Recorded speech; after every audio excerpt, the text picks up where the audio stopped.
Bismillahirrahmanirrahim. Assalamualaikum warahmatullahi wabarakatuh.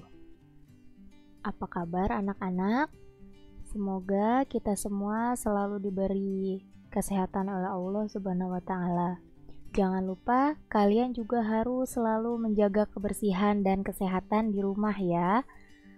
Oke, kembali lagi kita di pelajaran pendidikan agama Islam. Kali ini kita akan membahas tentang jiwa lebih tenang dengan banyak melakukan sujud. Nah, kita akan membahas tentang sujud. Tapi sujud di sini yang akan kita bahas di sini yaitu sujud yang di luar sujud sholat. Kan kalau kita sholat subuh, zuhur, asar, maghrib, isya pasti kan kita ada sujudnya ya. Cuman yang akan kita bahas sekarang yaitu sujud sunnah ya, bukan yang di dalam sholat ya. Oke, yang pertama ada sujud syukur. Pengertiannya, sujud syukur adalah sujud yang dilakukan ketika seseorang memperoleh kenikmatan dari Allah atau telah terhindar dari bahaya. Jadi, kalau misalkan kita telah memperoleh kenikmatan atau dapat sesuatu yang berharga gitu ya, atau telah berhasil melakukan sesuatu gitu, nah ini kita disunahkan untuk sujud syukur. Dan juga ketika kita terhindar dari bahaya, misalkan kita memperoleh kenikmatan tuh, misalkan kita ulangan ya di sekolah misalkan, terus ketika hasilnya dibagikan nilai kita besar. Nah, itu kan kita memperoleh kenikmatan ya, kita dapat hasil yang memuaskan, dapat nilai yang besar. Nah, di situ kita disunahkan untuk melakukan sujud syukur. Atau ketika kita dibagi rapot, nah terus ternyata kita dapat peringkat gitu, peringkat 3 besar atau peringkat 5 besar. Nah, itu kan juga suatu kenikmatan ya. Nah, di situ juga kita disunahkan untuk sujud syukur. Pokoknya apapun bentuknya, kalau kita itu memperoleh kenikmatan, nah itu kita disunahkan untuk sujud syukur. Terus, atau telah terhindar dari bahaya, misalkan ada gempa bumi misalkan ya, ada gempa bumi kencang banget, terus banyak rumah yang rubuh, tapi di situ kita tidak terkena runtuhan bangunan gitu, jadi kan kita terhindar dari bahaya. Nah, itu kita disunahkan untuk sujud syukur. Pokoknya kita terhindar dari bahaya lah, mestinya kita kena bahaya nih, tapi ternyata kita nggak kena bahaya. Nah, itu di situ kita disunahkan untuk sujud syukur. Dasar hukum sujud syukur atau dalilnya sujud syukur yaitu sebuah hadis yang berbunyi, an Abi Bakrota anna Nabiyya sallallahu alaihi wasallam kana idza atahu amrun yasurruhu au busyra bihi kharra sajidan syukran lillah, rawahu Abu Daud wa Tirmizi. Yang artinya, dari Abu Bakrah, sesungguhnya apabila datang kepada Nabi Shallallahu Alaihi Wasallam sesuatu yang menggembirakan atau kabar suka, beliau langsung sujud bersyukur kepada Allah. Hadis riwayat Abu Daud dan Tirmizi. Nah, di sini sudah jelas disebutkan di dalam hadis Nabi bahwa kalau Nabi ini mendapatkan sesuatu kabar yang menggembirakan atau kabar suka, nah di sini Nabi ini langsung sujud syukur. Maka dari itu, kita juga kalau misalkan kita mendapatkan sesuatu yang menggembirakan, kita disunahkan untuk sujud syukur karena telah dicontohkan oleh Nabi Shallallahu Alaihi Wasallam.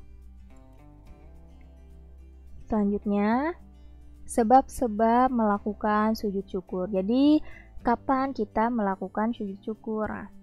Yang pertama, ketika kita mendapatkan nikmat dari Allah, apapun itu bentuk nikmatnya, maka di situ kita dianjurkan untuk sujud syukur. Yang kedua, ketika kita terhindar dari bahaya atau kesusahan yang besar, seperti yang dijelaskan tadi ya. Kayak contohnya lagi tadi kan banjir, misalkan di sini kebakaran. Nah, kita bisa lolos nih dari kebakaran. Nah, itu juga kan termasuk terhindar dari bahaya. Di situ kita dianjurkan untuk sujud syukur. Nah, itu tadi sebab-sebabnya. Kemudian, tata caranya sujud syukur. Misalkan kita habis dapat rapot dan udah tahu dapat peringkat 1. Nah, di situ kita boleh langsung sujud syukur atau nanti di rumah kita bisa sujud syukur. Tata caranya yang pertama menghadap kiblat. Jadi harus menghadap kiblat. Gak boleh ngadepnya ini asal gitu ya. Kalau kita tahu kiblatnya kemana ya kita harus menghadap kiblat. Kemudian niat untuk sujud syukur. Nah, niatnya ini boleh niat dalam hati pakai bahasa Indonesia. Misalkan kita udah menghadap kiblat, terus kita langsung di dalam hati, ya Allah, saya niat untuk sujud syukur. Gitu. Niat aja pakai bahasa Indonesia di dalam hati gitu ya. Kemudian sujud seperti sujud dalam sholat. Jadi cara sujudnya mah seperti sujud pada umumnya, sujudnya biasa gitu. Dengan membaca doa Subhanallah walhamdulillah wala ilaha illallah wallahu akbar wala haula wala quwata illa billahil aliyyil azim. Jadi pas sujud kita baca doanya ini gitu ya. Beda sama sujud di dalam sholat kan. Kalau sujud di dalam sholat Subhanah Robbiyal a'la wa bihamdih gitu kan ya. Jadi kalau misalkan sujud syukur mah bacanya ini subhanallah walhamdulillah wala ilaha illallah wallahu akbar wala haula wala quwata illa billahil aliyil azim, seperti itu. Setelah selesai baca doa, duduk lagi. Tadi posisinya kan duduk ya. Habis sujud, terus baca doa, terus kita duduk lagi, kemudian salam. Jadi nggak cuman sujud terus selesai gitu, enggak. Jadi ada salamnya gitu. Itu tata cara yang benar ya. Udah salam, udah deh. Itu tata caranya sujud syukur. Kemudian hikmahnya kita melakukan sujud syukur. Yang pertama, akan terhindar dari sifat sombong atau angkuh. Nah, ketika kita mendapatkan suatu kenikmatan, juara kelas, dapat nilai tinggi, atau juara lomba gitu ya. Nah, itu kita takutnya kita ini ada sifat sombong di dalam diri kita gitu ya. Nah, maka dari itu dianjurkan sujud syukur agar kita terhindar dari sifat sombong. Yang kedua, memperoleh kepuasan batin berkaitan dengan anugerah yang diterima dari Allah Subhanahu wa taala. Jadi nggak cuman kita senang nih, kita puas secara lahirnya aja, tapi kalau kita dibarengi dengan sujud syukur, maka batin kita ini juga bisa merasa puas. Kemudian, merasa dekat dengan Allah sehingga memperoleh bimbingan dan hidayahnya. Pasti semua ibadah itu kita lakukan agar kita ini semakin dekat kepada Allah gitu ya. Kemudian, memperoleh tambahan nikmat dari Allah dan selamat dari siksanya. Karena Allah sendiri kan sudah ada firman Allah yang mengatakan bahwa kalau kita bersyukur pasti Allah itu akan menambah nikmat kepada kita gitu. Jadi di sini sujud syukur itu kan salah satu bentuk kita bersyukur kepada Allah. Maka kalau kita sujud syukur, maka akan ditambah nikmatnya oleh Allah, seperti itu. Itu tadi sujud syukur. Selanjutnya ada sujud sahwi. Nah, tadi yang sujud yang pertama sujud syukur, sekarang sujud sahwi. Pengertiannya, sujud sahwi adalah sujud yang dilakukan karena lupa atau ragu-ragu di dalam sholat. Jadi kalau kita sholat, terus kita lupa sesuatu atau ragu-ragu akan sesuatu, itu kita harus sujud sahwi. Misalkan kita lupa ragu-ragu atau lupa jumlah bilangan rakaat sholat gitu. Misalkan kita udah 2 rakaat atau 3 rakaat ya gitu, atau lupa tasyahud awal gitu, pas rakaat kedua habis sujud malah langsung berdiri gitu, lupa tasyahud awal gitu ya. Nah, itu kita harus sujud sahwi. Ya, dasar hukumnya sujud sahwi ada dalam hadis Nabi yang berbunyi, An Abi Sa'idin Al-Khudri qala Nabi sallallahu alaihi wasallam, idza syaki ahadukum fi salatihi falam yadrikum salasan am arba'an falyatarahi syaki walyabni ala mastayaqona thumma yasjudu sajadataini qabla ay yusallim. Rawahu Ahmad wa Muslim.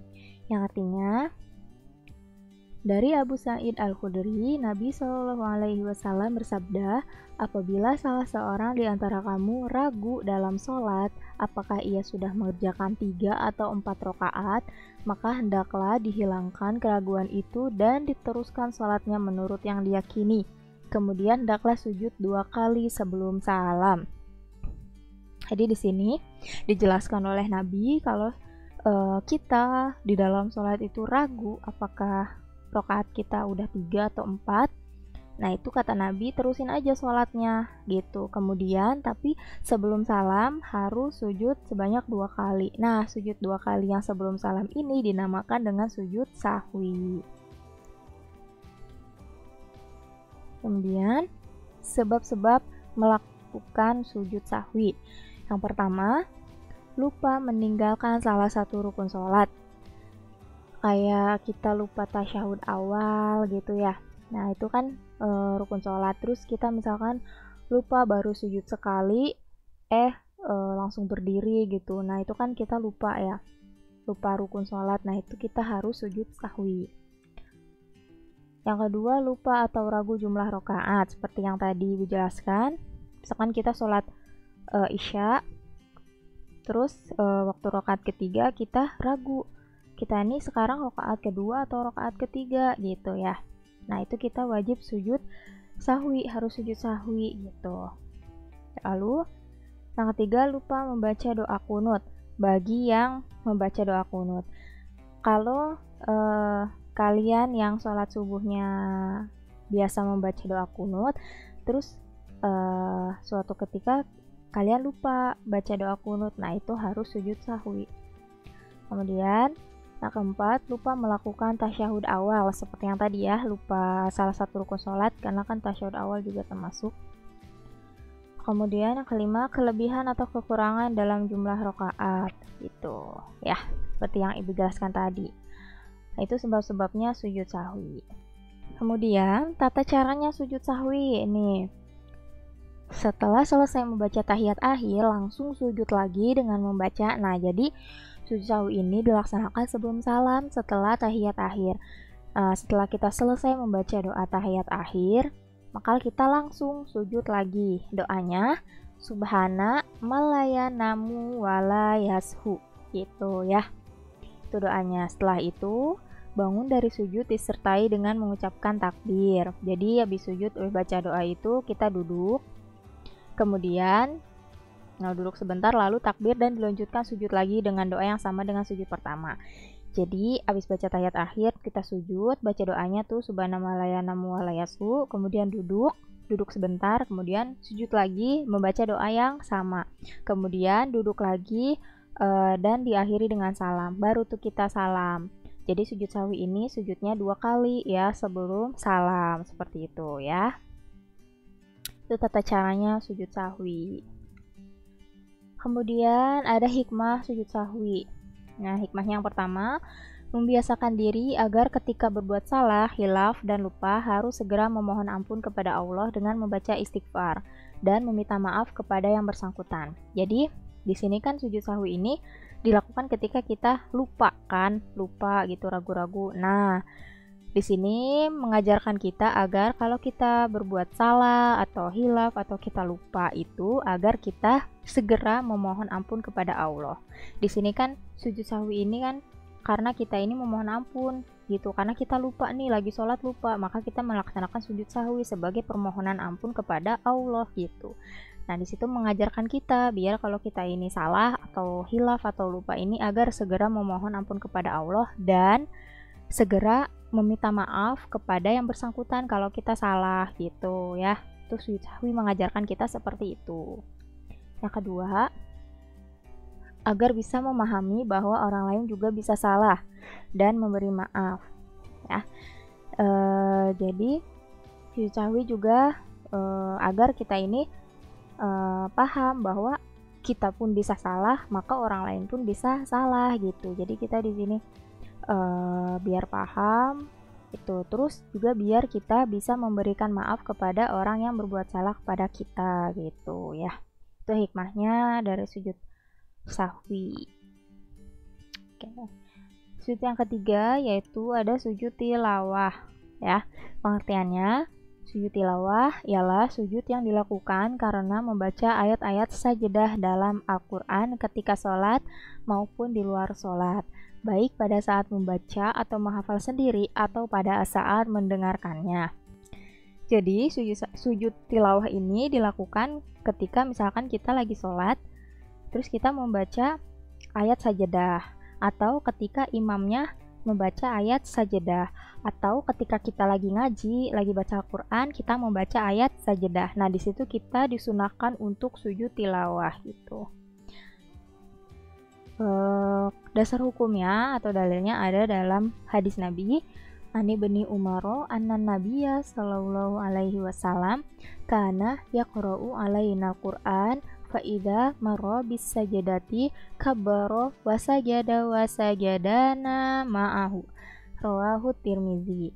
Artinya, dari Ibnu Umar, sesungguhnya Nabi Shallallahu alaihi wasallam pernah membaca Al-Qur'an di depan kami.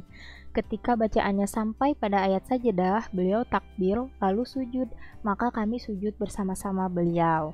Nah, di sini langsung dicontohkan oleh Nabi ya. Jadi, kata Ibnu Umar ini, Nabi ini pernah baca Quran di depan para sahabat. Kemudian Nabi ini baca ayat sajadah.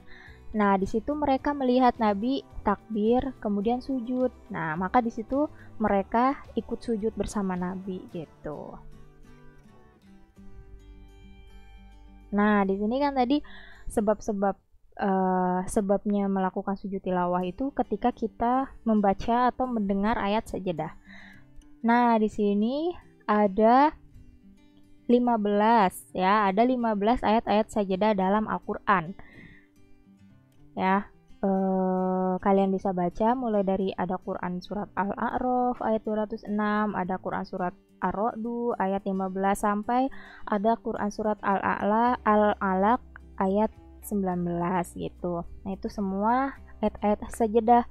Kalau kalian misalkan tidak hafal, nggak tahu ya, nggak inget gitu nih Al-Furqan ayat 60 kayak gimana, kayak gitu ya, kan kalian nggak ingat. Nah, kalian di sini ciriin aja kalau misalkan ayat-ayat sajadah itu pasti ada kata sajadahnya.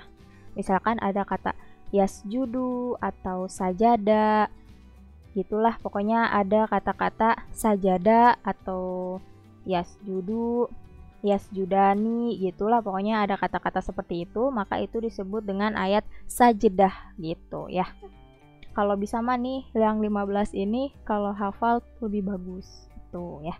Jadi kalau kalian lagi baca Quran, ketika menemukan ayat-ayat sajadah ini, kalian dianjurkan untuk sujud tilawah. Syaratnya, jadi nggak sembarangan untuk melakukan sujud tilawah ya. Syaratnya yang pertama harus suci dari hadas dan najis. Pastikan kalau misalkan kita membaca Al-Quran, ngaji gitu ya, baca Al-Quran, pasti kita harus suci dari hadas dan najis. Kemudian ketika kita sholat juga pasti harus suci dari hadas dan najis. Maka sujud tilawah pun harus suci dari hadas dan najis. Kedua, harus menghadap kiblat. Ketiga, harus menutup aurat gitu. Karena kan kita biasanya kalau sujud tilawah itu posisinya sedang ngaji atau sedang sholat. Ya, jadi harus menutup aurat tuh. Kemudian ada rukun-rukunnya sujud tilawah. Yang pertama niat. Niatnya di dalam hati aja pakai bahasa Indonesia. Saya niat sujud tilawah gitu ya. Kemudian takbiratul ihram. Sujud 1 kali dengan diawali bacaan takbir, kemudian duduk setelah sujud dengan tumaninah tanpa membaca tasyahud, salam. Itu rukunnya. Di sini dijelaskan tata caranya sujud tilawah. Jadi sujud tilawah ini ada 2 macam. Yang pertama, sujud tilawah yang dilakukan di luar sholat. Maksudnya di luar sholat ketika kita lagi ngaji gitu, lagi baca Al-Quran, bukan lagi sholat ya. Tata caranya yaitu kalau kita lagi baca Al-Quran, lagi duduk baca Al-Quran, terus kita baca ayat sajadah, maka yang pertama kita lakukan yaitu berdiri menghadap kiblat. Itu ya, dari duduk langsung berdiri, kemudian berniat melakukan sujud tilawah. Habis berdiri kita niat, saya niat sujud tilawah. Kemudian takbiratul ihram, Allahu Akbar gitu. Kemudian habis itu langsung sujud. Nah, habis takbiratul ihram sujudnya cukup 1 kali. Kemudian sambil membaca doa, sajada wajhiyya lilladzi khalaqahu wa syaqqa sam'ahu wa basarahu bihaulihi wa quwwatihi. Itu. Nah, habis sujud 1 kali terus sambil baca doa, kemudian duduk gitu. Habis sujud terus duduk sebentar, kemudian salam gitu ya. Jadi posisinya itu harus dimulai dalam posisi berdiri. Kalau kita lagi baca Quran duduk harus berdiri dulu gitu. Kemudian niat takbiratul ihram, sujud, duduk, baru salam, seperti itu. Itu kalau sujud tilawahnya itu ketika di luar yang dilakukan di luar sholat, ketika kita tidak sholat gitu. Kemudian sujud tilawah yang kedua, sujud tilawah yang dilakukan di dalam sholat. Maksudnya di dalam sholat itu misalkan kita lagi sholat sendiri, terus kita baca surat yang ada ayat sajadahnya, atau ketika kita jadi makmum dan si imam ini membaca surat yang ada ayat sajadahnya gitu ya. Nah, pada saat kita sedang berdiri dalam sholat membaca ayat sajadah atau imam membaca ayat sajadah, kita langsung melakukan sujud 1 kali dengan membaca doa sujud tilawah. Setelah selesai melakukan sujud tilawah tersebut, kita langsung berdiri lagi dan melanjutkan sholat kembali. Nah, itu. Jadi ketika kita lagi sholat berdiri, lagi sholat baca ayat sajadah, kita langsung sujud 1 kali. Doanya masih sama seperti yang tadi, sajada wajhiyya lilladzi khalaqahu wa syaqqa sam'ahu wa basarahu bihaulihi wa quwwatihi. Kemudian selesai sujud kita langsung berdiri lagi melanjutkan sholat kita gitu ya. Itu kalau yang sujud tilawah yang dilakukan di dalam sholat. Langsung sujud kemudian langsung berdiri lagi melanjutkan sholat, seperti itu ya. Selanjutnya ada hikmah dari sujud tilawah. Yang pertama, dijauhkan dari godaan setan. Kemudian lebih menghayati bacaan dan makna Al-Quran yang sedang dibaca. Jadi kita biar tahu ada ayat sajadah, kita kan harus fokus ya. Nah, ini juga sebagai melatih fokus kita gitu, biar kita menghayati bacaan Al-Quran. Yang ketiga, mendekatkan diri kepada Allah. Itu hikmah dari sujud tilawah. Oke, sampai sini dulu materi kita hari ini. Ibu mohon maaf apabila ada kata-kata ibu yang salah. Semoga kalian paham ya. Ibu akhiri, wassalamualaikum warahmatullahi wabarakatuh.